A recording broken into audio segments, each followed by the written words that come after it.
semuanya. Bersama saya Romeo Dirk Junior di channel yang spesial menyajikan video-video kesaksian dan apologet Kristen yang so pasti bersumber dari data-data yang valid sesuai materi yang dibahas. Oke, teman-teman sekalian, kali ini saya akan menyajikan sebuah video yang isinya membahas tentang saya pernah ditanya oleh orang, maknanya apa itu? Seperti kaf, ha, ya, ain, sod, ha, mim, ain, sin, qaf, kaf, ha, ya. Maksudnya apa itu? Saya bilang gini aja deh, saya sulit menerangkannya, lu baca aja nih, ya. Ntar malam Jumat Kliwon gitu, di tempat yang kamu anggap angker di situ, yang banyak gondoruwonya tuh, yang banyak wewe gombel gitu. Oke lah, sok baca dari jam 12 sampai subuh. Ketika dibaca, ada yang dia lihat sesuatu mengerikan sekali dan dia hampir pingsan.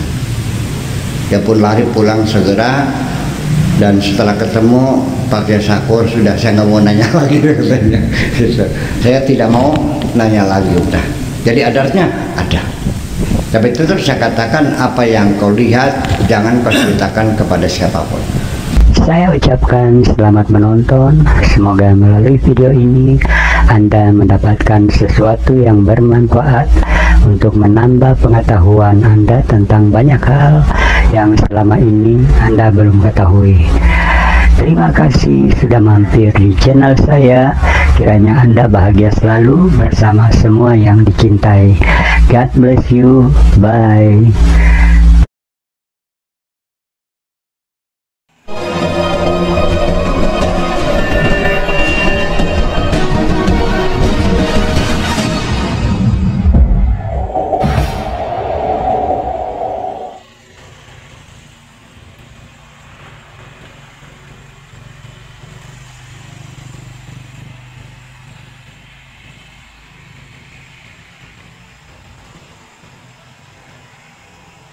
Assalamualaikum. Mungkin sudah menjadi kehendak Tuhan setiap hari fakta kepalsuan Al-Quran makin terbongkar dan tidak terbantahkan lagi. Ini bagaikan memberi kesempatan pada muslim yang masih mau menggunakan akal sehatnya untuk segera keluar dari Islam. Video yang terakhir tentang jin Islam dan ruqyah misalnya tidak mendapatkan bantahan yang berarti karena fakta dan argumen yang diungkapkan memang amat sulit untuk disangkal. Salah satu yang disinggung dalam video tersebut adalah masalah ayat-ayat misterius yang tak terpahami maknanya, seperti alif lam mim, alif lam ra, alif lam mim sad, dan sebagainya. Pada video kali ini saya akan mengeksploitasi lebih lanjut persoalan tersebut sehingga umat muslim yang masih berakal sehat memiliki alasan yang makin kuat untuk meninggalkan Islam. Adalah sebuah fakta yang tidak mungkin dibantah muslim bahwa memang ada ayat-ayat yang tak terpahami maknanya, baik oleh Muhammad sendiri sebagai Nabi Islam maupun oleh para ulama-ulama Islam di sepanjang sejarah. Bahkan para ulama besar Islam akhirnya sepakat untuk mengatakan bahwa ayat-ayat tersebut hanya diketahui oleh Allah saja. Ini sejalan dengan apa yang dikatakan Al-Quran, bahwa memang ada ayat-ayat yang hanya dipahami oleh Allah saja, seperti dalam surah 3 ayat 7. Dengan demikian, upaya untuk menduga-duga makna dari ayat-ayat misterius tersebut sudah dianggap melanggar perintah Al-Quran. Jika muslim ditanya, apakah kamu tahu arti alif lam mim? Jawabannya pasti tidak tahu. Tapi kalau ditanya, apakah kamu percaya alif lam mim? Akan sangat aneh dan terlihat bodoh kalau dijawab ya, karena tidak jelas apa yang harus dipercaya dari kata-kata misterius yang absurd itu. Dengan demikian, bukan saja kata-kata misterius itu tidak mungkin dipahami, tetapi juga tidak mungkin diimani.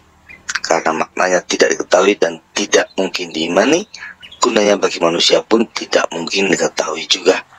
Dengan demikian, ayat-ayat tersebut tidak bermakna dan sekaligus tidak berguna bagi manusia. Maka muncul pertanyaan kritis, untuk siapa ayat itu ditujukan? Sudah pasti bukan untuk manusia. Ini mengerucut pada sebuah kesimpulan logis, ayat-ayat tersebut adalah mantra yang menghubungkan manusia dengan dunia gaib. Ya, Alif Lam Mim, Alif Lam Ra, dan ayat-ayat sejenis lainnya tidak lebih dari mantra, sama seperti abrakadabra, alakazam, simsalabim, dan sebagainya.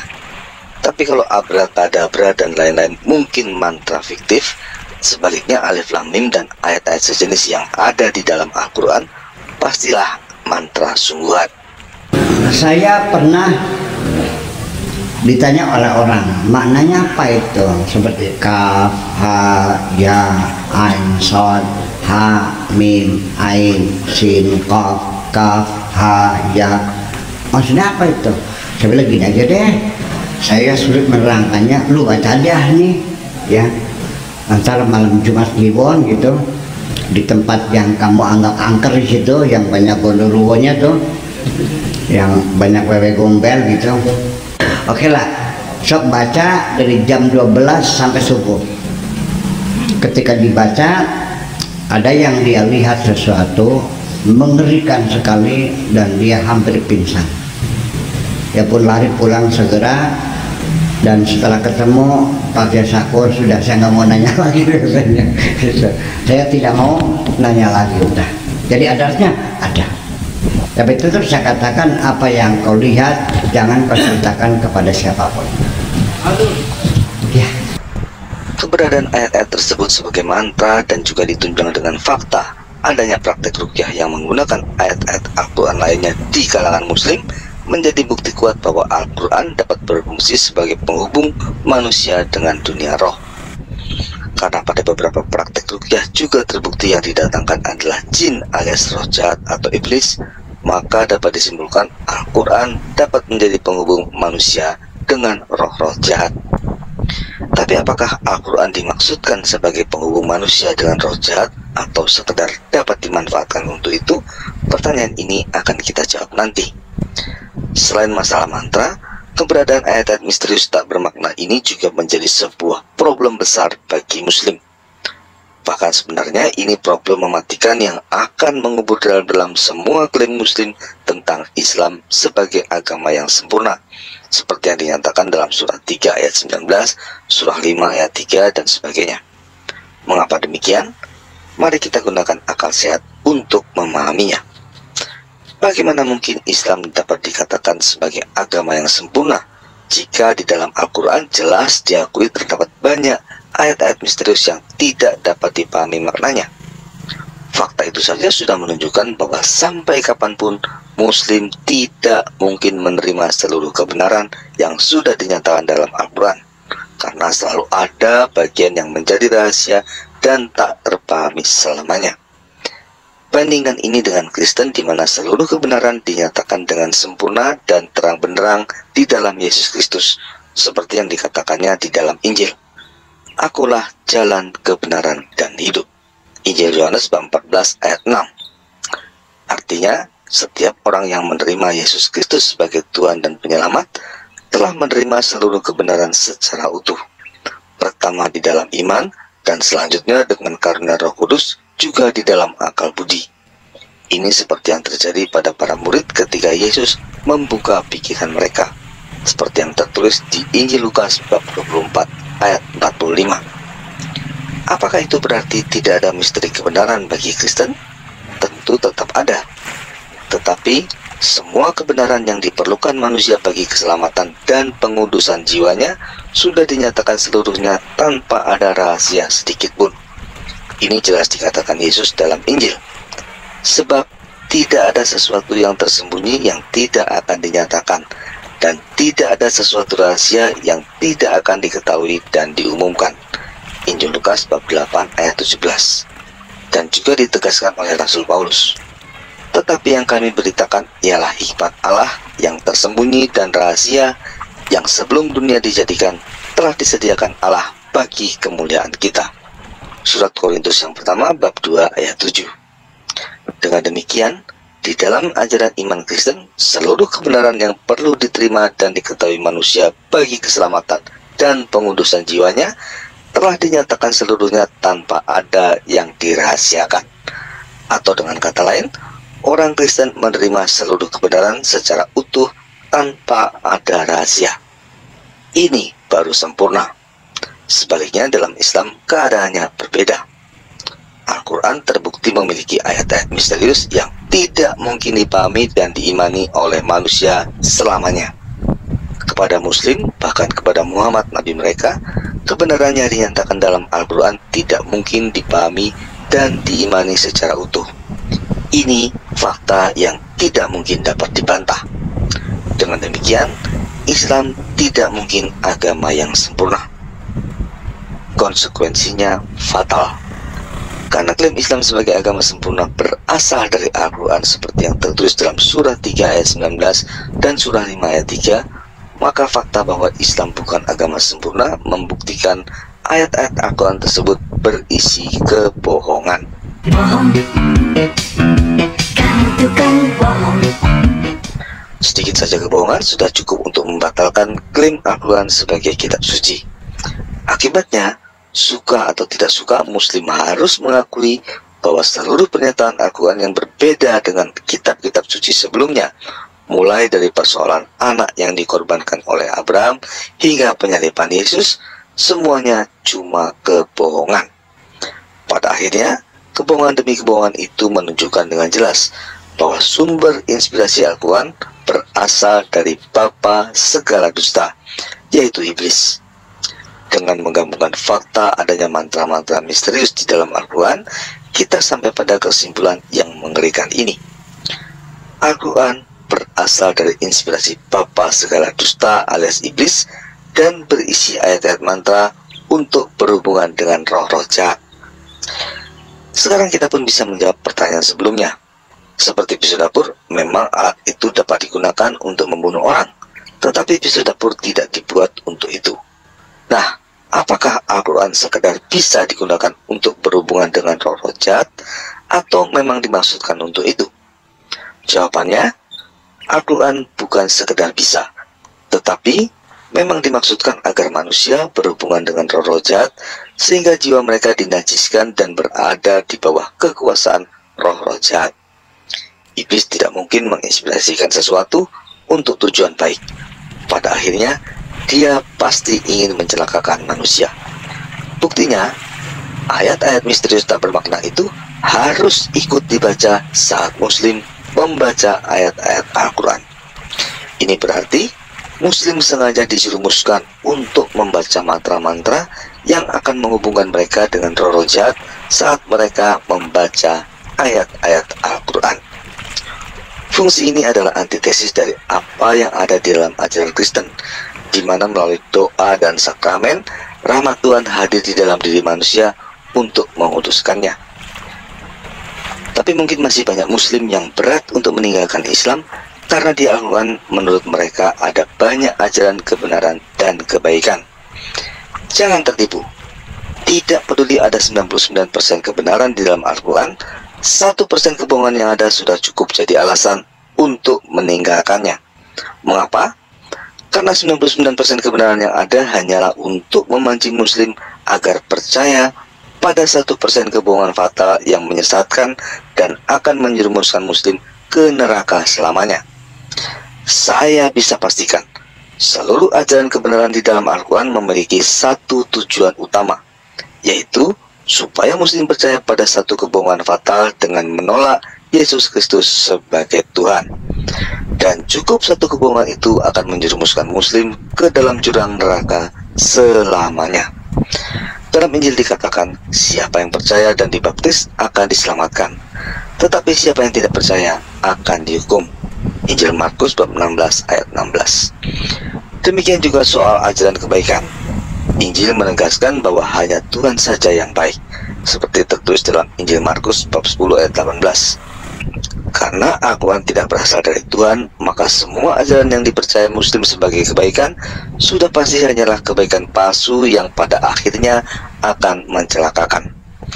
Saya ambil contoh penyembuhan ruqyah yang sedang populer di berbagai TV swasta. Dalam acara tersebut sering digambarkan bagaimana seorang ustadz berhasil mengusir setan atau roh jahat yang merasuki seseorang dengan membaca mantra atau ayat-ayat ruqyah yang diambil dari Al-Quran. Karena Al-Quran bukan kitab suci, maka kuasa supranatural yang digunakan dalam ruqyah untuk mengusir setan atau roh jahat yang merasuki korban pasti tidak berasal dari Tuhan.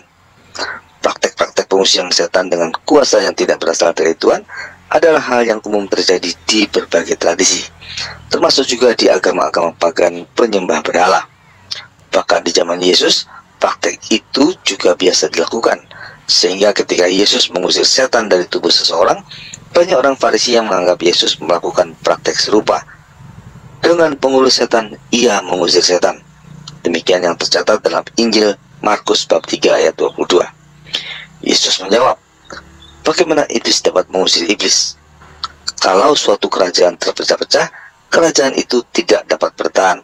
Dan jika suatu rumah tangga terpecah-pecah, rumah tangga itu tidak dapat bertahan. Demikian juga kalau iblis berontak melawan dirinya sendiri dan kalau ia terbagi-bagi, ia tidak dapat bertahan, melainkan sudahlah tiba kesudahannya. Injil Markus bab 3 ayat 22-26. Karena iblis tidak dapat mengusir iblis, maka yang terjadi pada kasus penyembuhan ruqyah adalah kesepakatan di antara iblis untuk saling bertukar tempat. Iblis yang lebih lemah memberikan tempatnya bagi iblis yang lebih kuat. Karena iblis adalah pendusta, maka mereka membuatnya seolah-olah terjadi pengusiran lewat pembacaan ayat-ayat Al-Quran. Padahal yang terjadi hanyalah sandiwara di antara iblis, di mana korban diserahkan pada iblis yang lebih kuat dan lebih jahat. Penipuan ini dilakukan iblis karena mereka punya kepentingan agar manusia percaya pada Al-Quran. Jika korban tampak sembuh, sebenarnya hanya efek atau gejala kerasukannya saja yang hilang. Sementara itu, roh jahat yang mengikat korban justru semakin kuat. Sandiwara penipuan iblis juga terjadi pada kasus jin yang seolah bertobat dan mengucapkan kalimat syahadat.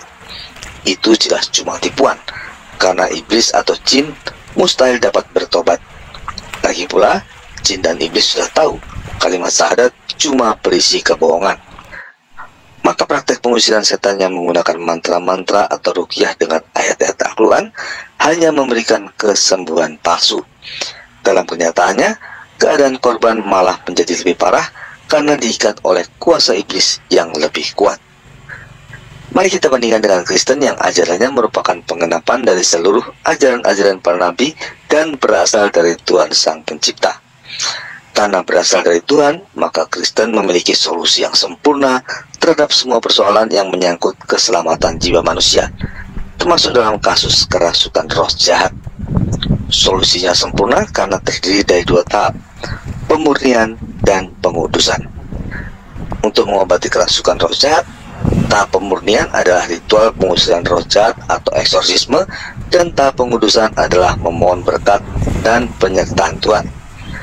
Dari kitab suci amat jelas bahwa kepada pengikut Kristus diberi kuasa untuk mengusir roh jahat, seperti dalam Injil Markus bab 3 ayat 15 dan juga Markus bab 16 ayat 17. Dan juga diberi kuasa untuk memohon penyertaan Roh Kudus, seperti dalam Kisah Para Rasul bab 8 ayat 17.